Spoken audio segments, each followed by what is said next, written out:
حامدا و مسلیا و مسلما اما بعد فاعوذ باللہ من الشیطان الرجیم بسم اللہ الرحمن الرحیم فمن شہد منکم الشہر فلیصم صدق اللہ العظیم و صدق رسولہ النبی الکریم الامین الرؤوف الرحیم الصلاۃ والسلام علیک یا سیدی یا رسول اللہ وعلی آلک و اصحابک یا سیدی یا حبیب اللہ۔ تمام تر تعریف و توصیف اللہ جل مجدہ الکریم کے لیے ہے جو خالق کائنات بھی ہے اور مالک ارض و سما بھی۔ تمام تر حمد و ثنا محبوب دو عالم صلی اللہ تعالی علیہ وآلہ وسلم کے لیے ہے کہ جن کے صدقے میں خالق کائنات نے یہ ساری کائنات تخلیق فرمائی۔ اللہ رب الجلال کا سب سے پہلے یہ احسان ہے ہم پر کہ اس نے ہمیں ہماری زندگیوں میں ایک مرتبہ پھر وہ مہینہ عطا فرمایا جو ہماری بخشش کے لیے کافی ہے۔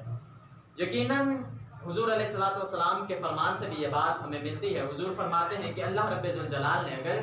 امت محمدیہ کی بخشش کا ارادہ نہ فرماتا، اگر انہیں دو چیزیں نہ عطا فرماتا۔ اب وہ دو چیزوں کا ذکر حضور فرماتے ہیں، آپ فرماتے ہیں پہلی چیز سورہ اخلاص، دوسری چیز یہ ہے کہ ماہ رمضان انہیں عطا نہ کرتا۔ تو ماہ رمضان اور سورہ اخلاص اللہ رب الجلال نے عطا فرما کر امت محمدیہ کی بخشش کا فیصلہ فرما دیا ہے۔ بفضلہ تعالی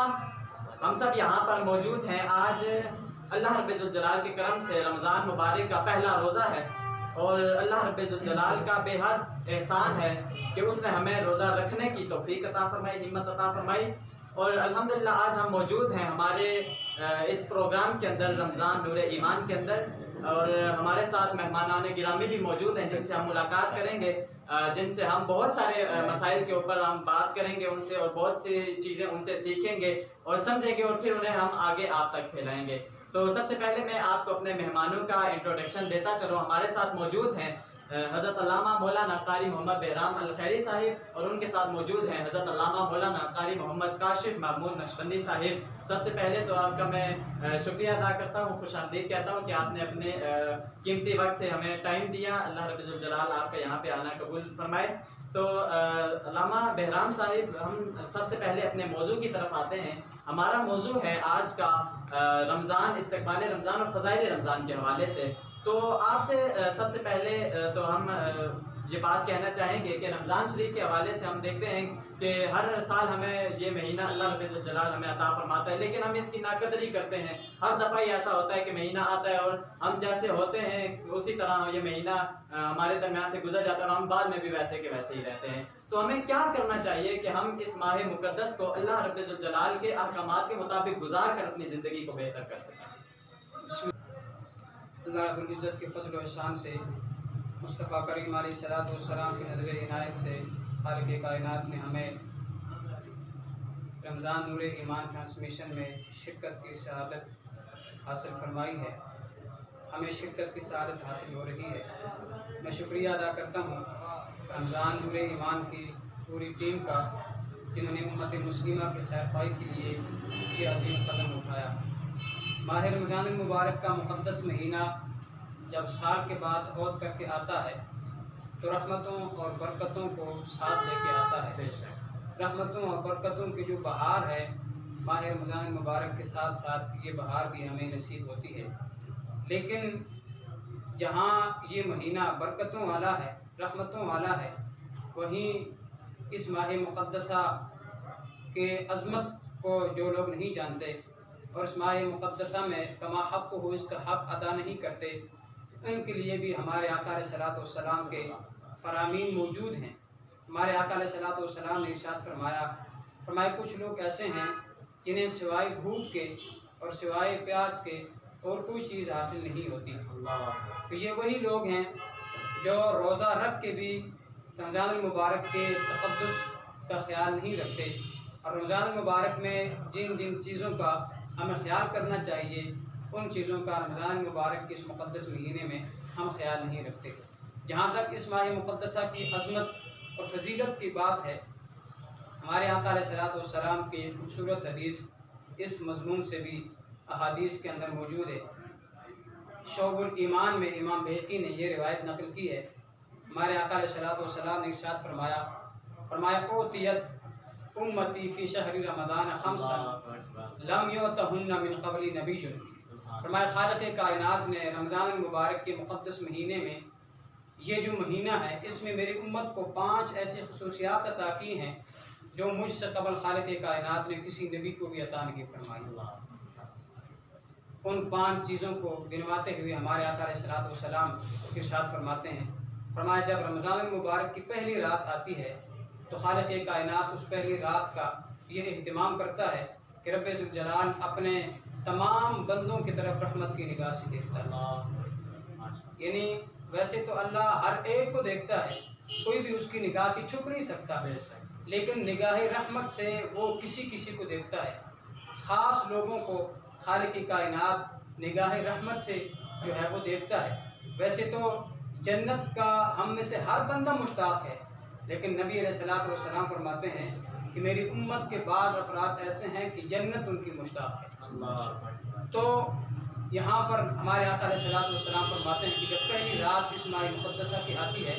تو خالق کائنات اپنے محبوب کے غلاموں کی طرف رحمت کی نگاہ سے دیکھتا ہے، اور اس رحمت کی نگاہ کا اثر یہ ہے، اس کا نتیجہ یہ ہے، ہمارے آقا علیہ الصلوۃ والسلام فرماتے ہیں ہمارے جس بندے کی طرف خالق کائنات نگاہ رحمت سے دیکھتا ہے پھر کبھی بھی اس کو عذاب میں مبتلا نہیں فرماتا۔ نبی علیہ الصلوۃ والسلام فرماتے ہیں دوسرا انعام جو اس ماہ مقدسہ میں میری امت کو صرف عطا کیا گیا، اور یہ کوٹہ ہمارے آقا علیہ الصلوۃ والسلام نے فقط اس امت کے لیے منظور کروایا۔ نبی علیہ الصلوۃ والسلام فرماتے ہیں فَإِنَّ خُلُوفَ أَفْوَاهِهِمْ حِينَ يُمْسُونَ أَطْيَبُ عِندَ اللَّهِ مِنْ رِيحِ الْمِسْكِ، فرمایا ان کے منہوں میں جو خوشبو پھیلتی ہے، حین یمسون پچھلے پہر، یعنی کچھ نہ کھانے پینے کی وجہ سے، معدہ خالی ہونے کی وجہ سے ان کے منہ میں ایک خاص قسم کی جو خوشبو پھیلتی ہے، فرمایا اطیب عند اللہ من ریح المسک، فرمایا اللہ کے نزدیک وہ خوشبو کستوری سے بھی زیادہ محبوب ہوتی ہے۔ اور تیسرے نمبر پر ہمارے آقا علیہ الصلوۃ والسلام فرماتے ہیں، فرمایا جو اللہ کے فرشتے ہیں وہ روزے داروں کے لیے دعا مغفرت کرتے ہیں، یعنی اللہ کی نورانی مخلوق روزے دار کے لیے مغفرت کی دعا کرتے رہتے ہیں۔ اور چوتھے نمبر پر ہمارے آقا علیہ الصلوۃ والسلام فرماتے ہیں، فرمایا ان اللہ تعالی یأمر بالجنت، یہ جب ماہ مقدسہ آتا ہے اور جو لوگ اس ماہ مقدسہ کا ادب و احترام کرتے ہیں اور اس کا حق ادا کرتے ہیں تو پھر ان لوگوں کے لیے خالق کائنات کی جانب سے یہ اہتمام ہوتا ہے کہ اللہ تبارک و تعالی جنت کو حکم دیتا ہے ان تزینی لعبادی، کہ اے جنت میرے بندوں کے لیے تو خوبصورت ہو جا، میرے بندوں کے لیے مزین ہو جا، مزید میرے بندوں کے لیے تیار ہو جا۔ وہ جنت جو پہلے سے خوبصورت ہے اور جس میں ہر قسم کے انعامات و اکرامات ہیں اور جس میں کسی قسم کا عیب نہیں ہے، جو ہر عیب سے خالی ہے، کیونکہ جنت ہوتی وہ ہے جس میں کوئی عیب نہ ہو۔ ہمارے آقا علیہ الصلوۃ والسلام فرماتے ہیں جب یہ ماہ مقدسہ آتا ہے اور میری امت اس ماہ مقدسہ کا لحاظ رکھتی ہے اور جس طرح اس کو گزارنے کا حق ہے اس طرح گزارنے کی کوشش کرتی ہے، فرمایا ان کا یہ اہتمام ہوتا ہے کہ خالق کائنات جنت کو حکم دیتا ہے کہ میرے بندوں کے لیے تیار ہو جا، مزین ہو جا۔ اور 5ویں نمبر پر ہمارے آقا علیہ الصلوۃ والسلام ارشاد فرماتے ہیں کہ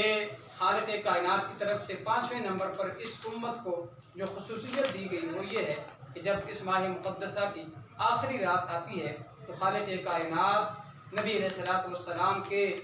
جملہ امتیوں کو، نبی علیہ الصلوۃ والسلام کے غلاموں کو جنہوں نے اس ماہ مقدسہ کو عبادات میں اور نوافل میں صدقات میں جس طرح اس کو ادا کرنے کا حق ہے اس طرح ادا کیا ہوتا ہے، تو جب اس ماہ مقدسہ کی آخری رات آتی ہے خالق کائنات سب کی بخشش فرما دیتا ہے۔ جہاں تک ولید بھائی آپ کے سوال آپ کا یہ ہے کہ اس ماہ مقدسہ کے آنے پر ہم اس ماہ مقدسہ کا اس طرح احترام اور اس طرح اس کا جو ہے وہ ہم استقبال نہیں کرتے جس طرح اس کا ہونا چاہیے، اس کی ابتدائی وجہ میں سمجھتا ہوں یہ ہے کہ ہم لوگ دین سے غافل ہیں، ہم دین نہیں سمجھتے، ہم اس ماہ مقدسہ کی عظمت کو نہیں سمجھتے۔ اگر ہم اس ماہ مقدسہ کی عظمت کو سمجھیں، اس ماہ مقدسہ میں نبی علیہ الصلوۃ والسلام کے جو فرامین ہیں اور امت کے لیے جو خوشخبریاں ہیں، اگر ہم ان کو سمجھیں تو یقیناً پھر اس ماہ مقدسہ کو ہم جو ہے وہ احسن انداز سے گزاریں گے، پھر جو ہے وہ جس طرح اس کا حق ہے اس طرح ہم اس ماہ مقدسہ کو گزاریں گے۔ ایک حدیث پاک میں آتا ہے، مشکات شریف کی حدیث ہے، ہمارے آقا علیہ الصلوۃ والسلام نے ارشاد فرمایا جب یہ ماہ مقدسہ آتا ہے تو خالق کائنات کی طرف سے ندا دی جاتی ہے، آواز دی جاتی ہے، اور ایک منادی ندا دے کے کہتا ہے یا باغی الخیر اقبل، اے خیر چاہنے والے متوجہ ہو جا۔ یعنی خالق کائنات خود بندوں کو، خیر چاہنے والوں کو اس ماہ مقدسہ میں متوجہ فرماتا ہے۔ ایک تو یہ ماہ مقدسہ خالق کائنات ہمیں عطا کرتا ہے، اور دوسرا عطا کر کے خالق کائنات کی جانب سے ہمیں یہ ندا دی جاتی ہے، اور ایک منادی ہمیں یہ ندا دیتا ہے کہ یا باغی الخیر اقبل، اے خیر چاہنے والے متوجہ ہو جا۔ اور دوسری جانب آقا علیہ الصلوۃ والسلام فرماتے ہیں کہ خالق کائنات کی طرف سے یہ ندا دی جاتی ہے یا باغی الشر اقصر، اے شر چاہنے والے تو رک جا، اس میں رک جا۔ اگر ہم یہ فرامین نبی علیہ الصلوۃ والسلام کے ملحوظ خاطر رکھیں گے تو یقیناً ہم احسن انداز سے اس ماہ مقدسہ کا اہتمام بھی کریں گے، اور جس طرح اس کو گزارنے کا حق ہے اس طرح ہم اس کو گزاریں گے۔ ماشاءاللہ بہت ہی خوبصورت آپ نے پہلو اٹھایا ہے۔ تو علامہ کاشف صاحب، میرے بھی ذہن میں یہ سوال آتا ہے اور لوگوں کے ذہن میں بھی سوال آتا ہے، جیسے ہم روزہ رکھتے ہیں اور قرآن پاک کا بھی حکم ہے کہ جیسے ہم رکھ رہے ہیں، اس سے پہلے ہم گزشتہ جو امتیں آئی ہیں ان پہ بھی روزوں کو فرض کیا گیا ہے، تو ہم یہ روزہ رکھتے کیوں ہیں؟ یہ رکھنے کا سبب کیا ہے، وجہ کیا ہے، کیوں رکھا جاتا ہے روزہ؟ الحمدللہ الذی ابدع الاخلاق والدین، الصلاۃ والسلام علی من کان نبیا وآدم بین الماء والطین وعلی آلہ واصحابہ اجمعین، اما بعد، اعوذ باللہ السمیع العلیم من الشیطان الرجیم، بسم اللہ الرحمن الرحیم۔ یا ایھا الذین آمنوا کتب علیکم الصیام کما کتب علی الذین من قبلکم لعلکم تتقون، صدقت یا رب العالمین۔ الصلاۃ والسلام علیک یا سیدی یا رسول اللہ وعلی آلہ وصحبہ یا سیدی یا حبیب اللہ۔ خالق کائنات کی حمد و ثنا اور لجپال نبی کی بارگاہ میں عقیدت و محبتوں کے پھول نچھاور کرنے کے بعد، علامہ ولید صاحب، سب سے پہلے تو رمضان نور ایمان کی خوبصورت ٹرانسمیشن پر آپ کی پوری ٹیم کو میں خراج تحسین پیش کرتا ہوں کہ یہ خوبصورت قدم آپ نے اس خوبصورت موقع پہ اٹھایا ہے۔ تو جہاں پہ رمضان کی رحمتیں، جیسا کہ علامہ بہرام صاحب فرما رہے تھے، برکتیں اور فضیلتیں مالک کائنات اس خوبصورت مہینے کے اندر نازل فرماتا ہے، وہیں پر ایک مقصد روزہ بھی ہے۔ ہم روزہ کیوں رکھتے ہیں، جیسا کہ آپ کا خوبصورت سوال ہے، تو ولید بھائی، خالق کائنات کی سورہ بقرہ کی آیہ نمبر 183 کے اندر مالک کائنات خوبصورت انداز میں ہمیں بتاتا ہے کہ یا ایھا الذین آمنوا کتب علیکم الصیام، اے ایمان والو، روزے تم پر فرض کر دیے گئے ہیں۔ مالک کائنات، کیا روزوں کی فرضیت صرف ہم پر ہے یا ہم سے پہلی امتیں بھی روزے ان پر بھی فرض ہوتے رہے ہیں؟ تو مالک کائنات نے فرمایا امت محمدیہ، روزوں کی فرضیت صرف تم پر نہیں ہے بلکہ تم سے پہلے حضرت آدم صفی اللہ سے لے کر حضرت عیسیٰ روح اللہ تک سارے نبی آئے،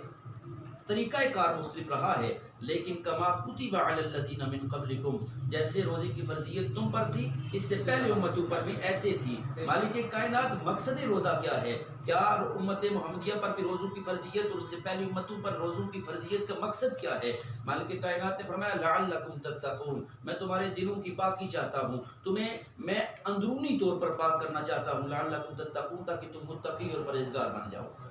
اب ولید بھائی دیکھیں کہ فرضیت یہاں سے ہم کو معلوم ہو گئی کہ رمضان کے روزوں کو ہم کیوں رکھتے ہیں، جو کہ فرض ہیں ہم پر۔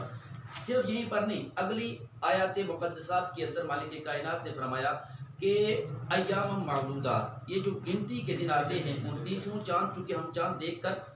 روزہ رکھتے ہیں اور چاند دیکھ کر ہی روزہ افطار کرتے ہیں، یعنی چاند کی ابتدا سے رمضان کی ابتدا کرتے ہیں، پھر چاند جب دکھتا ہے دوبارہ تو عید ہم اس کو جو ہے سیلیبریٹ کرتے ہیں۔ تو علامہ ولید صاحب، یہاں پر مالک کائنات نے فرمایا کہ روزوں کی فرضیت ہر اس شخص پر ہے جو عاقل، بالغ اور صاحب استطاعت یعنی جسمانی قوت رکھتا ہے، لیکن اگر تم میں سے ومن کان منکم مریضا او علی سفر فعدۃ من ایام اخر، یہاں پہ مالک کائنات نے اس کو ریلیکسن دی ہے، اس کو تھوڑا سا مطلب ڈھیل اور چھوٹ دی ہے کہ اگر تم میں سے کوئی بیمار ہو جائے، مریض ہے، یا پھر یہ ہے کہ تم ایسے سفر پر ہو، لمبا تمہارا سفر ہے جو کہ عند الاحناف جو ہے وہ تقریباً 92 کلومیٹر بنتا ہے۔ ولید بھائی 92 کلومیٹر، جی یہاں پر میں یہ جو ہے 57 میل اور کلومیٹر کے حساب سے اگر ہم اسے کیلکولیٹ کریں تو تقریباً 92-92.5 کلومیٹر بنتا ہے. تو اتنی اگر کسی کی مسافت ہے مالک کائنات نے فرمایا وہ چھوڑ سکتا ہے. لیکن اگلی اس آیت کے اندر بھی فمن شہد منکم الشہر فلیصم،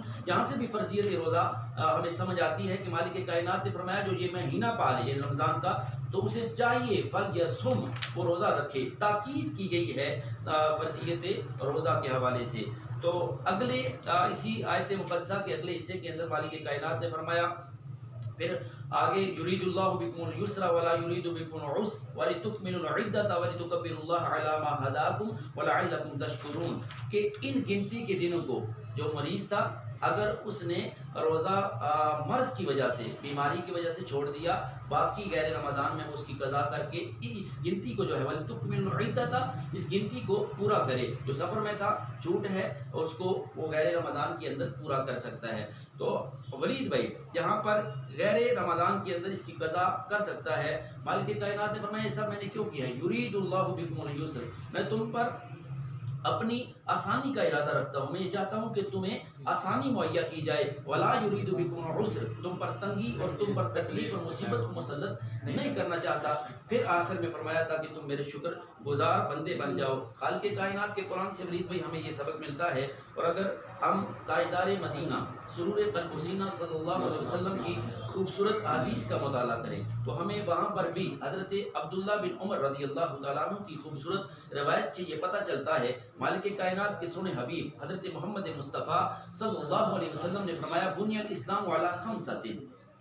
اسلام کی جو فاؤنڈیشن ہے، اسلام کی جو بنیاد ہے وہ 5 چیزوں پر ہے. سب سے پہلے مالک کائنات کے سونے حبیب حضرت محمد مصطفیٰ صلی اللہ علیہ وسلم نے فرمایا سب سے پہلی جو فاؤنڈیشن ہے، جو پلر ہے اسلام کا، وہ یہ ہے کہ تم شہادت اللہ الہ الا اللہ، شہادت اللہ الہ الا اللہ کہ اللہ کے سوا کوئی معبود نہیں ہے، تم اس بات کی گواہی دو. اور اس کے بعد وَأَنَّ مُحَمَّدَ رسول اللہ، بے شک محمد جو ہے وہ خالق کائنات کے رسول ہے. یہ گواہی یعنی کلمہ شہادت کے بعد دوسرا یہ ہے وَإِقَامِ الصَّلَاةِ، تیسرا یہ ہے وَإِيتَاءِ الزَّكَاةِ، چوتھا والحج، اور آخر میں فرمایا وَالصَّوْمِ، یعنی فاؤنڈیشن اسلام کی جہاں پر پلر کو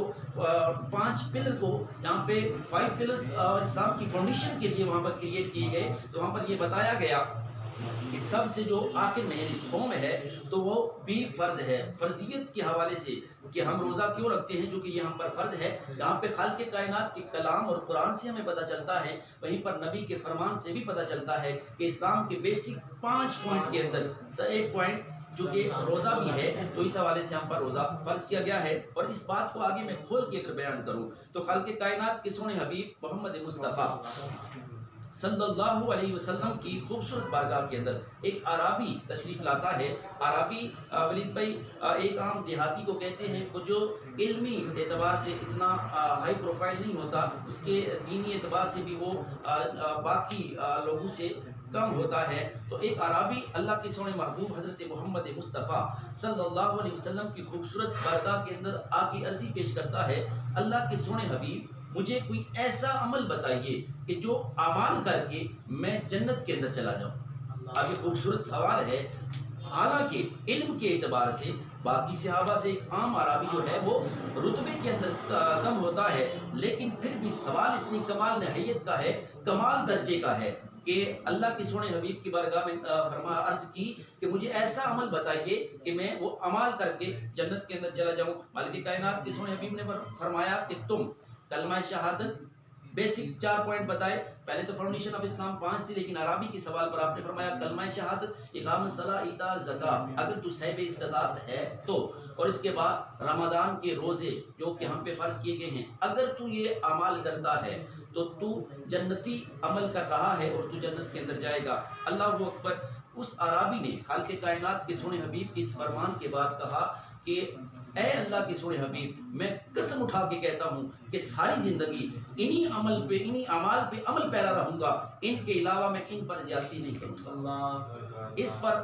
ولید بھائی بڑے خوبصورت انداز میں صحابہ کی جرمٹ میں اللہ کے سونے حبیب نے فرمایا اوہ پیارے صحابہ اگر کسی نے جنتی دیکھنا ہو تو وہ اس عربی کی زیارت کر لے. اس عربی کی زیارت کرنے والا گویا کہ وہ جنتی کی زیارت کر رہا ہے. تو جہاں پر ولید بھائی فرضیت روزہ کی اور ہم روزہ کیوں رکھتے ہیں قرآن نبی کے فرمان سے پتہ چلتا ہے، تو وہیں پر اگر کوئی شخص روزہ نہیں رکھتا، جیسے کہ علامہ بہرام صاحب بھی فرما رہے تھے فضیلت رمضان کے اور روزہ کی فضیلت کے حوالے سے، اگر کوئی نہیں رکھتا تو اللہ کے سونے حبیب کی حدیث کی مفہوم حدیث کے مطابق آپ علیہ الصلوۃ والسلام نے فرمایا کہ مجھے ایسے لوگوں کو بھی دکھایا گیا کہ جن کو الٹا لٹکایا جا رہا ہے اور ان کے منہ کے اندر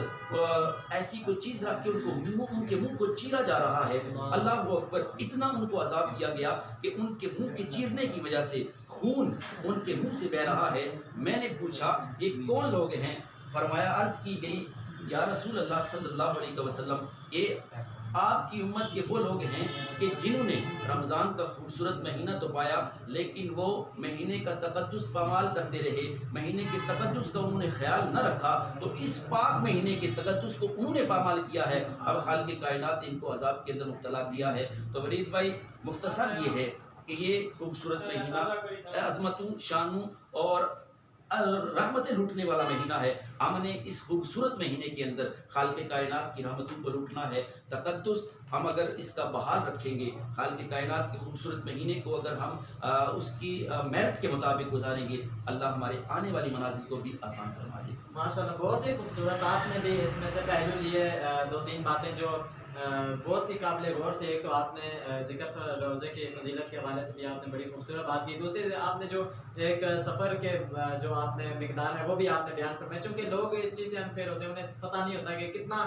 سفر کرے گا تو وہ مسافر بنے گا، تو آپ نے اس چیز کو بھی لوگوں کے سامنے رکھا کہ وہ اتنا سفر کریں گے تب وہ مسافر کا لوگو لیبل ان کے ساتھ لگے گا، پھر یعنی ان کے اوپر روزے کی۔ اور تیسری چیز آپ نے جو وعید ہمیں سنائی اس حوالے سے کہ جو روزے نہیں رکھتے ان کے حوالے سے حضور علیہ السلام نے وہ قیامت میں جو آپ نے معراج کے موقع پر آپ نے جو دیکھا وہ آپ نے بیان فرمایا صحابہ کرام کے سامنے، تو یہ ہمارے لیے بہت بڑا سبق ہے، ہمیں چاہیے کہ ہم اس سے سیکھیں۔ تو چونکہ رمضان کے حوالے سے کچھ مسائل بھی آتے رہتے ہیں ہمارے پاس، لوگ سوال بھی پوچھتے رہتے ہیں،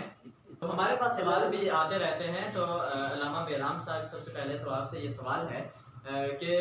عموماً آپ نے بھی یہ چیز نوٹ کی ہوگی، آپ نے خود بھی دیکھا ہوگا کہ ایسا ہوتا ہے کہ سحری میں جب اہتمام کیا جاتا ہے سحری کا، تو لوگوں کے ذہن میں ایک چیز بیٹھی ہوئی ہے کہ وہ سحری اس وقت تک کرتے رہتے ہیں جب تک کہ وہ اذان کا افتتاح نہ ہو جائے، مطلب وہ سمجھتے ہیں کہ یہ اذان جو ہے، اذان کا ختم ہو جانا ہی ہمارے وقت کا ختم ہو جانا ہے۔ تو اس بارے میں آپ ہماری رہنمائی کریں کہ اصلی جو وقت ہے وہ کتنا ہے اور اذان کا سحری کے ساتھ کیا تعلق ہے؟ بسم اللہ الرحمن الرحیم۔ فرید بھائی، یہ بڑا اہم سوال ہے اور یہ اس کا جاننا عوام الناس کے لیے اور خواص کے لیے بہت اہم ہے۔ شریعت کے کچھ حدود و قیود ہیں، اگر ہم اس کی پاسداری کریں گے، اس کا لحاظ رکھیں گے تو تبھی ہم شریعت پر عمل پیرا ہوں گے۔ اگر ہم ان کو پس پشت ڈال دیں گے تو پھر جو ہے وہ شریعت پر جس طرح عمل کرنے کا حق ہے اس طرح ہم اس پر عمل نہیں کر سکیں گے۔ مثال کے طور پہ ایک غیر محرم عورت اور غیر محرم مرد زبانی کلامی الفاظ سے جب ایجاب و قبول ہوتا ہے تو وہ عورت جو پوری زندگی حرام تھی، اب نکاح کے ذریعے وہ عورت اس کے لیے حلال ہو جائے، اور وہی عورت جو نکاح کے ذریعے حلال تھی، اب شوہر اگر ایک لفظ اپنے منہ سے طلاق والا نکالے گا تو وہ عورت اس کی منکوحہ جو اس کے لیے حلال تھی اب وہ اس کے لیے حرام ہوگا۔ تو شریعت میں ان باریکیوں کو اگر ہم نہ سمجھیں تو پھر ہماری زندگی کا کوئی مقصد نہیں ہے، پھر جو ہے وہ انسانوں میں اور جانوروں میں امتیازی فرق نہیں ہو سکے گا۔ جہاں تک آپ نے سوال کیا ہے سحری کے لحاظ سے، یہ بڑا اہم مسئلہ ہے، اور خاص کر کے ہمارے گھروں میں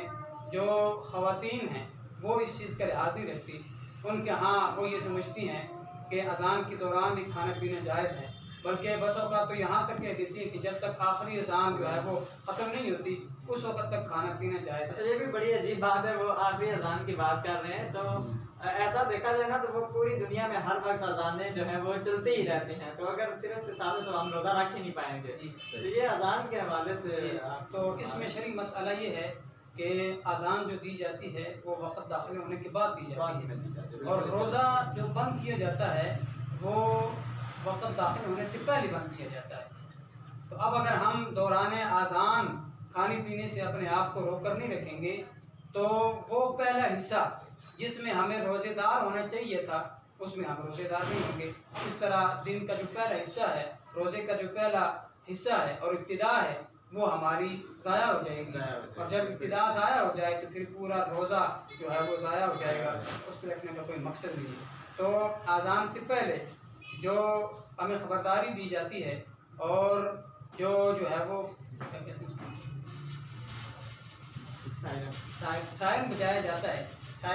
جاتا ہے تو وہ سن کے ہمیں اس کے فوراً بعد کھانا پینا بند کرنا چاہیے، نہ کہ یہ کہ ہم اذان کے دوران بھی کھاتے پیتے رہیں۔ اچھا ماشاء اللہ، بہت ہی خوبصورت آپ نے اس کا جواب دیا، اور یہ یقیناً لوگوں کے سمجھنے کے لیے کافی ہوگا جو یہ سمجھتے ہیں کہ اذان تک کھانا چاہیے۔ تو کوشش یہ کریں کہ جب بھی آپ سحری کر رہے ہوں تو کوشش یہ کریں کہ آپ جو وقت ہے اس سے بھی 1 منٹ قبل ہی آپ اپنا جو ہے وہ روزہ بند کر لیں، اور اس کے بعد تب اذان ہو جائے اس کے بعد آپ نماز کا اہتمام کریں۔ ایک اور ہمارے پاس سوال موجود ہے جو روزے سے ہٹ کے ہے تھوڑا سا، علامہ کاشف صاحب آپ کی رہنمائی اس میں چاہیے ہوگی۔ بھائی سوال کہتے ہیں کہ جو غسل ہے فرض ہے غسل ان پر، تو کیا فرض غسل کے لیے وضو کرنا بھی ضروری ہے، یا وہ اگر بغیر وضو کے ہی پورا غسل کر دیتے ہیں تو وہ جو فرض ہیں جو جن پہ وضو وغیرہ ان پہ لازم تھا تو وہ اس میں سارا کچھ شامل ہو جائے گا بیچ میں؟ ماشاءاللہ، آپ کا جس بھائی نے سوال کیا ہے بڑا خوبصورت سوال ہے۔ میرے خیال سے سوال اس نے یہ کیا ہے کہ اگر ہم غسل کرتے ہیں تو آیا غسل کرنے کے ساتھ ہی ہمارا وضو ہو جاتا ہے یا پھر ہمیں الگ سے وضو کرنا پڑے گا؟ ٹھیک ہے، اس کے لیے ولید بھائی یہ ہے کہ نماز کے لیے جس طرح ہمیں پاکی کی ضرورت ہے، نماز سے پہلے شرائط ہیں اس کی، اسی طرح وضو کے بھی شرائط ہیں، وضو کس طرح اس کے فرائض ہیں اور وضو ہمیں کس طرح کرنا ہے۔ تو سب سے پہلے تو بیسک پوائنٹ ہمیں یہ دیکھنا ہے کہ طہارت کسے کہتے ہیں اور طہارت کی اقسام کتنی ہیں۔ تو طہارت جو ہے وہ 2 قسم کی ہے، ایک طہارت کبریٰ ہے اور ایک طہارت صغریٰ ہے۔ تو جہاں تک تعلق ہے غسل کا تو یہ طہارت کبریٰ کے اندر آتی ہے، یعنی کہ طہارت کبریٰ۔ اب طہارت کبریٰ کیسے ہے؟ وہ ولید بھائی ایسے ہے کہ طہارت صغریٰ جو ہے وہ وضو طہارت صغریٰ کے اندر آتا ہے، اس لیے کہ وضو کے اندر میں نے ہاتھوں کو گونیوں سمیت اپنے جو ہے فیس کو میں نے تھوڑی سے نیچے تک، پھر یہ نرم لوگ کی اور فیس کے اوپر والے حصے تک، پھر ٹخنوں سمیت دونوں پاؤں کو، پھر مسح میں نے کیا ہے سر کا۔ جبکہ غسل کے اندر میرا پورا جو جسم ہے وہ بھیگ جاتا ہے، لہٰذا جب ایک بندہ غسل کرتا ہے، یہ میں عام غسل کی بات کر رہا ہوں، غسل جنابت کی بات نہیں کر رہا، ایک عام بندہ جب عام غسل کرتا ہے نارمل روٹین کے مطابق، وہ اگر نیت نہ بھی کرے، اپنے نیت چونکہ دل کے ارادے کا نام ہے، وہ قصد نہیں بھی کرتا وضو کا، تو آٹومیٹیکلی جب وہ غسل کرے گا تو وہ اس کا وضو بھی ہو جائے گا۔ لیکن یہاں پر میں یہ بات بھی بتاتا چلوں کہ اگر ایک بندے پر غسل جنابت فرض ہے، غسل جنابت کے اندر اس کے دل کے اندر وضو کی نیت کا ہونا ضروری ہے، یعنی وہ نیت کرے گا کہ میں ابھی غسل جنابت کر رہا ہوں تو میں اس کے اندر وضو بھی میں کر رہا ہوں، وہ نیت میں شامل کرے گا۔ تو جہاں تک آپ نے ایک سوال بھائی نے اسی میں ضمن میں کہا، جہاں تک میں سمجھا ہوں کہ غسل جنابت وہ کرنے لگا ہے، تو جہاں پہ وہ کلی گرگرا اور باقی معاملات کرے گا تو آیا اس سے پہلے وضو کرے گا یا نہیں؟ وضو کرنا جو ہے وہ سنت ہے، اس سے پہلے اگر وہ کلی گرگرا اور پورے جسم پہ پانی بہانا یہ غسل کے لیے فرض ہے، 3 اس کے فرض ہیں، جبکہ اس سے پہلے وضو کرنا جو ہے وہ سنت ہے۔ اگر وہ وضو کر لیتا ہے تو ایک سنت پر عمل پیرا ہوگا، لیکن اس کے لیے ضروری ہے کہ جب اس پہ غسل فرض ہو چکا ہے تو وہ فرائض کی ادائیگی کے لیے 3 فرض اور پورے جسم کا ایک بال بھی اگر اس کا خشک رہ گیا تو اس کا غسل نہیں ہو سکے گا۔ لہٰذا یہ پاکیزگی کے جو مسائل ہیں، طہارت کے مسائل ہیں، بڑے باریکی کے ساتھ ہیں، ان پر بھی ہمیں فوکس اور توجہ کرنی چاہیے، کیونکہ یہ ہمارے اچھے ہوں گے تو پھر ہماری عبادت کا معیار بھی بلند ہوگا۔ اللہ بہت ہی خوبصورت، آپ نے خوبصورت طریقے سے مسائل کو بیان کیا۔ اللہ رب ذوالجلال ہمیں مسائل کو، دین کو سیکھنے سمجھنے کی بھی ہمت و توفیق عطا فرمائے۔ تو بہت ہی خوش دوبارہ میں آپ کا شکریہ ادا کرتا ہوں کہ آپ نے اپنا قیمتی وقت ہمیں دیا، آپ اس پروگرام میں تشریف لائے۔ اللہ رب ذوالجلال آپ کا آنا بھی قبول فرمائے، اور جو مسائل آپ نے بیان کیے، جو باتیں آپ نے ہمیں قیمتی موتی دیے، اللہ رب ذوالجلال ہمیں انہیں سنبھالنے کی، پھر اس پر عمل کرنے کی بھی ہمیں ہمت و توفیق عطا فرمائے۔ تو آپ بھی اپنے پروگرام میں، اس پروگرام کے اندر اپنے سوالات بھیج سکتے ہیں، اور سوالات بھیجنے کے لیے آپ کمنٹ سیکشن کا بھی استعمال کر سکتے ہیں، اور جو بھی آپ کا سوال ہو انشاءاللہ تعالیٰ اسے ہم اپنے پروگرام کے اندر ڈسکس کریں گے، اس کے اوپر انشاءاللہ تعالیٰ مکمل بحث کی جائے گی انشاءاللہ تعالیٰ۔ کل پھر ملیں گے نئے مہمان کے ساتھ، تب تک کے لیے اجازت دیجیے، اللہ حافظ۔